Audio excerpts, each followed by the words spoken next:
In the quiet moments of our daily lives, there lies an unspoken struggle, an invisible war that rages within us. It's not one of external forces, nor one of grand societal shifts.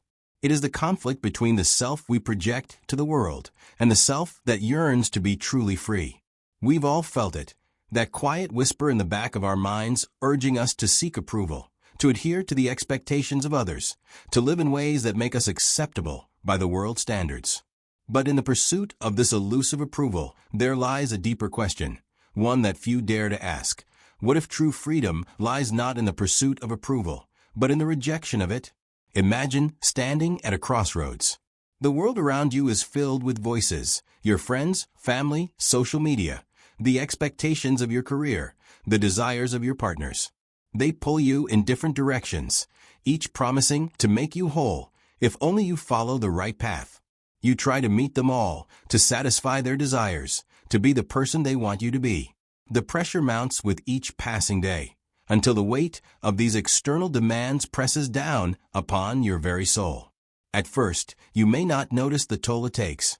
You adjust. You adapt. You become a master of wearing masks, of playing roles that fit into the molds created by society. You are the good employee, the perfect partner, the successful friend. But beneath the surface, there is a growing unease, an emptiness that seems to expand with each attempt to mold yourself into someone else's image. You begin to realize that the life you are living is not truly your own. It is an illusion, a carefully constructed version of yourself designed to meet the expectations of others. This is where the conflict deepens. You are torn between two worlds, the world of external approval and the world of internal freedom. The world outside you constantly demands more, pushing you to conform, to strive, to succeed, to perform. The world within you longs for peace, for authenticity, for a life free from the constant pressure of measurement and judgment. It is in this tension, this internal struggle, that we must pause and ask ourselves, what is the cost of living for others? What are we sacrificing in the name of external validation? Many of us live with a deeply ingrained belief that freedom is something we must earn, that we can only be free if we prove ourselves worthy to the world. The modern narrative tells us that success, happiness, and peace come when we conform, when we live up to expectations. Society tells us that true freedom is about climbing the social ladder, acquiring wealth, gaining prestige, or fitting into the mold of the perfect partner, friend, or citizen. But is this true freedom? Or is it merely the illusion of freedom, a trap set by the very systems that claim to give us liberation? To answer this, we must dive deeper into the nature of freedom itself. True freedom, as Carl Jung would suggest, is not about the external circumstances we find ourselves in, but the internal state of being. It is the ability to be fully ourselves, without fear, without masks, without the need to constantly seek approval. It is the freedom to embrace our flaws, our imperfections, and our darker sides, what Jung called the shadow. The shadow is not the enemy. It is the part of us we have repressed in our quest for social acceptance. And it is only by integrating the shadow, by accepting all parts of ourselves, that we can truly experience freedom. But how do we make this shift? How do we move from a life dictated by external expectations to a life rooted in internal freedom? This is where the story begins to unfold, and the tension between illusion and reality becomes clear. We begin to recognize that the pressure to meet external demands has created an identity crisis, a crisis of self. The more we try to fit into the molds that society has set for us, the more we lose sight of who we truly are. And in this loss of self, we lose our sense of freedom. Think of the countless times we've measured our worth against others. The number of likes on a post, the approval of a colleague, the praise from teacher, the desire to be seen as good enough in the eyes of our parents. These external validations give us a fleeting sense of satisfaction, but it is never enough. The hunger for more approval never ceases. It only grows like an insatiable beast, demanding more attention, more recognition, more confirmation that we are worth something. But in this endless cycle, we are trapped. The more we feed the beast of external validation, the more we become enslaved by it.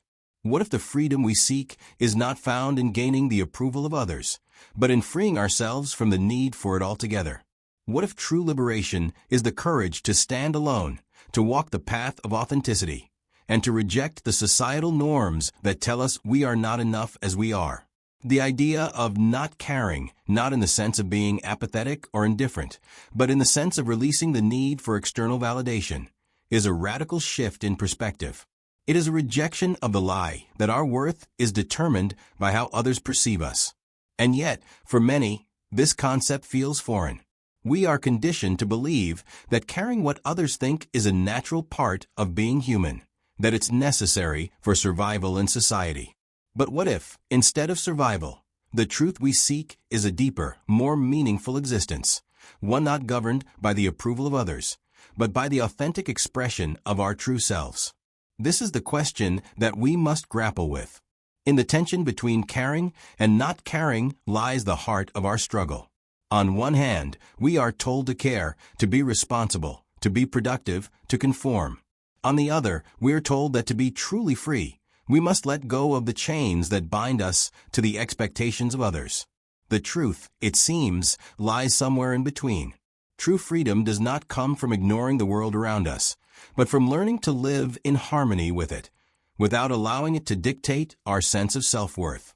As we journey through this story, we will explore the ideas of Carl Jung, Friedrich Nietzsche, and Viktor Frankl, each of whom offers profound insights into the nature of freedom and self-actualization. These thinkers help us understand that the quest for approval and control is an illusion, and that true freedom comes from embracing our own path, no matter how unconventional it may be.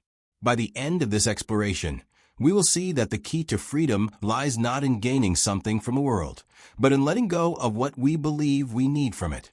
In the following sections, we will explore how the pursuit of validation can become a cage, and how, through introspection and self-acceptance, we can break free. We will also uncover the deeper wisdom of Carl Jung's concept of the self, Nietzsche's philosophy of transcending societal limitations, and Frankl's search for meaning in suffering.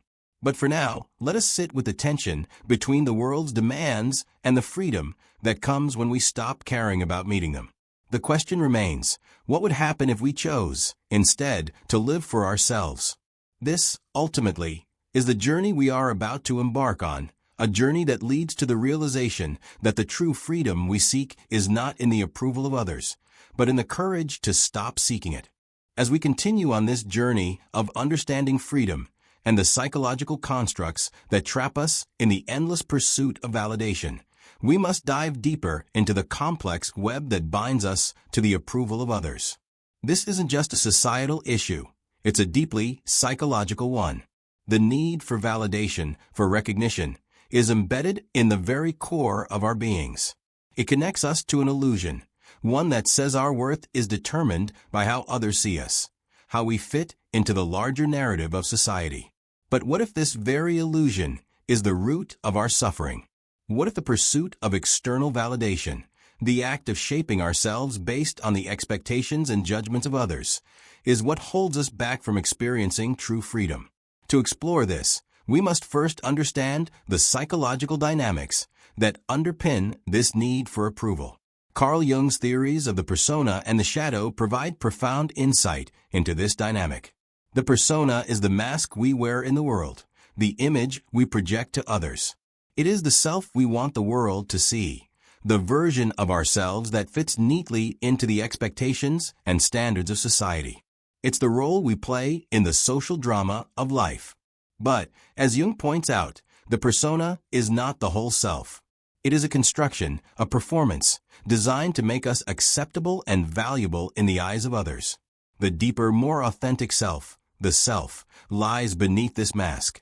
It is the sum of all parts of our being, including those aspects that society has deemed undesirable or unacceptable. This includes what Jung called the shadow, the hidden, repressed aspects of ourselves that we often deny or reject in order to conform to social norms. The shadow represents the parts of ourselves that we fear, that we are ashamed of, or that we have been taught to hide away. These parts are just as much a part of us as the persona we present to the world. And it is only by integrating the shadow into our lives that we can experience true wholeness and freedom. When we live only through the persona, we are constantly at odds with our inner selves. We suppress our true desires, our emotions, and our instincts in order to fit into predefined roles. The more we invest in the persona, the more detached we become from our true self. And this detachment leads to a deep sense of disconnection, anxiety, and frustration.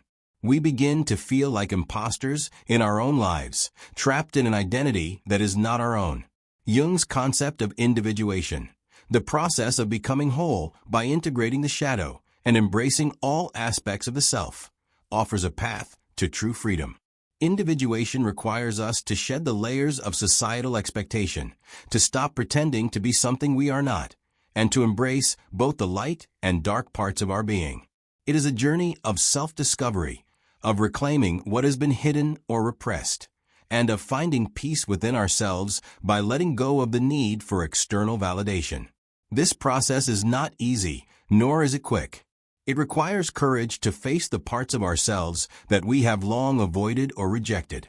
But as we begin to let go of the need to be accepted by others, we start to experience the freedom that comes with embracing our true self. We no longer need to live up to society's standards of success, happiness, or fulfillment.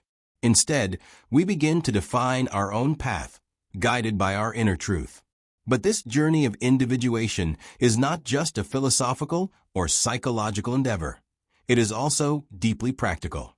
Every time we seek external validation, we are, in essence, giving away our power. We are surrendering control of our lives to others. We allow the opinions and judgments of others to dictate our sense of self-worth. This is the great illusion. We believe that in order to be truly free, we must conform, we must fit in, we must be accepted. But in reality, this very desire to conform is what keeps us shackled. This is where the teachings of Friedrich Nietzsche come into play. Nietzsche's philosophy, particularly his concept of the Übermensch, the overman or superman, offers a radical alternative to the conventional ways of living that prioritize external validation. The Übermensch is the individual who transcends the limitations imposed by society, who creates their own values and meaning, and who lives authentically, free from the need for approval. The Übermensch is not defined by societal norms. Instead, they define themselves by their own standards. Nietzsche's challenge to conventional morality and societal norms can be seen as a call to reject the illusion that external validation leads to true freedom. He argues that we must not rely on the judgments of others or on the approval of society in order to find meaning and purpose in our lives. Instead, we must look inward, create our own values, and embrace our individuality. In this way, Nietzsche offers a path to freedom that is not dependent on conforming to the expectations of the world around us. The tension between the persona and the true self, between the need for approval and the desire for authenticity, becomes more pronounced in the modern world. Social media, consumer culture, and the constant bombardment of external messages reinforce the belief that our value is determined by how others perceive us.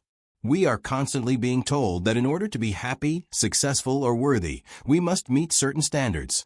Have a perfect body, a successful career, a fulfilling relationship, a picture-perfect life. The more we chase these ideals, the more we become disconnected from ourselves. But there is a cost to this disconnect. As we invest more and more in the pursuit of external validation, we begin to feel increasingly empty. We are constantly striving, but never arriving. The happiness and fulfillment we seek through the approval of others is fleeting, and it is never enough. This leads to a cycle of anxiety, self-doubt, and dissatisfaction. The more we try to fit into the mold that society has created for us, the more we lose touch with who we truly are. This is where Viktor Frankl's teachings on meaning come into play. Frankl, a Holocaust survivor and psychiatrist, argued that the search for meaning is at the heart of human existence. He believed that we can find meaning in life, even in the most difficult circumstances, by choosing how we respond to suffering. Frankl's philosophy emphasizes that meaning is not something that can be found externally. It must come from within. True freedom, according to Frankl, is not about achieving success or gaining approval from others, but about finding meaning in our own lives, meaning that comes from our inner values and our ability to embrace life on our own terms. Frankl's insights offer a profound counterpoint to the idea that our worth is determined by external validation. When we seek approval from others, we are searching for meaning in a shallow and fleeting way. But when we look inward, when we create our own values and live according to our true self, we can experience a deeper sense of fulfillment and freedom. The illusion of control, the belief that our lives will be fulfilled by meeting the expectations of others, is a powerful force. It keeps us locked in a cycle of striving and never arriving, of seeking approval, and never feeling truly seen or validated. But as we begin to understand the true nature of freedom, the freedom that comes from within, the freedom that arises when we embrace our true self and let go of the need for approval, we can break free from this illusion. It is in the rejection of external validation, in the courage to embrace our shadow and live authentically, that we begin to experience the freedom we've been seeking all along. In the next section, we will explore how this shift from the pursuit of external approval to the embrace of internal freedom can lead to profound transformation. We will see how letting go of the need to care about what others think allows us to break free from the chains that have bound us for so long, and how this new way of being can lead to a deeper, more meaningful existence. As we begin to shed the illusion of external validation and step into a world where we define our own worth, the shift can be both liberating and terrifying. For years, we've been conditioned to think that freedom lies in conformity, in meeting the expectations of others, in climbing the social ladder, or in acquiring the approval of those around us. But the moment we release that grip, we realize that true freedom is something much deeper, something that requires us to go inward, to confront the parts of ourselves that we've long neglected or been afraid to face. This is the beginning of the awakening. It starts as a quiet realization, a flicker of truth that emerges from beneath the surface of all our fears and insecurities. In that moment, we see that the chains we've been carrying aren't made of metal or iron. They are woven from the expectations, judgments, and opinions of others. These chains are not real. They are the product of our own minds, the result of a life lived in pursuit of validation and approval. And once we recognize this, we find that the power to break free has always been in our hands. But breaking free is not as simple as just deciding to stop caring. The process of transformation is subtle, layered, and often uncomfortable. We begin by noticing the small ways in which we've been living for others. We notice the times we have held back our true thoughts and desires in order to fit in. We see how we've hidden parts of ourselves out of fear of rejection, judgment, or not being enough. And as we become aware of these patterns, we begin to feel a sense of dissonance between the person we've been pretending to be and the person we know ourselves to be deep down. This dissonance is the first step toward liberation. It is the friction between the life we've been living and the life we are meant to live. It's like waking up from a long, suffocating dream, where we've been forced to play a part that never truly felt like us.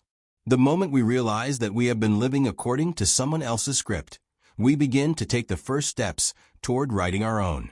There's an emotional weight to this process, the weight of all the years spent chasing approval, the weight of all the times we've compromised our true desires for the sake of fitting in.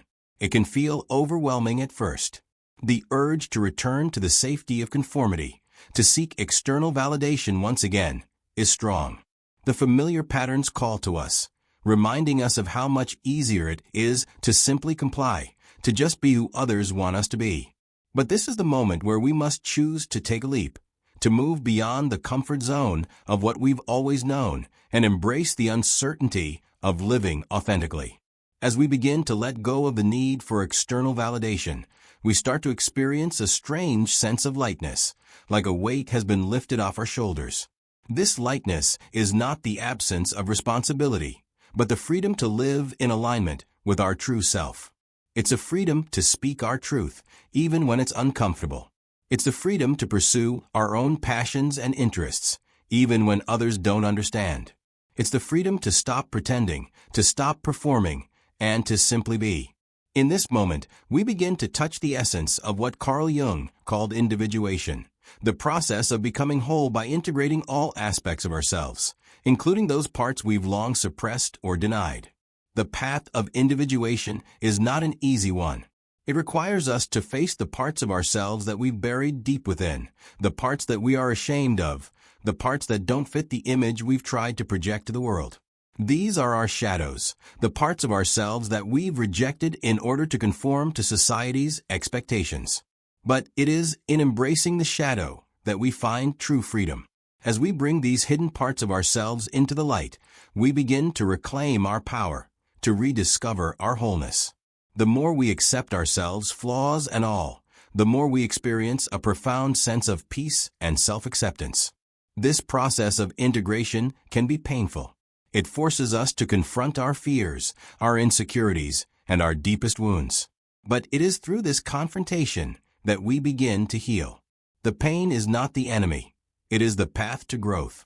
And with each step we take toward our true self, we feel a growing sense of inner peace, a peace that comes from knowing we are living in alignment with who we really are, not who the world expects us to be. At the same time, we start to notice how the world around us changes. As we stop caring about the judgments of others, we begin to attract people who resonate with our authentic selves. No longer are we seeking validation from others. Instead, we are offering our true selves to the world. And in doing so, we create deeper, more meaningful connections with others, because we are no longer hiding behind a mask. We are no longer playing a role. We are simply being. This shift in perspective is transformative. It changes the way we view our relationships, our work, and our sense of purpose. We begin to realize that true fulfillment comes not from achieving societal standards of success, but from living in a way that is true to who we are. We stop measuring our worth based on external accomplishments and start measuring it by our ability to be authentic, to live in alignment with our values, and to make choices that reflect our true desires.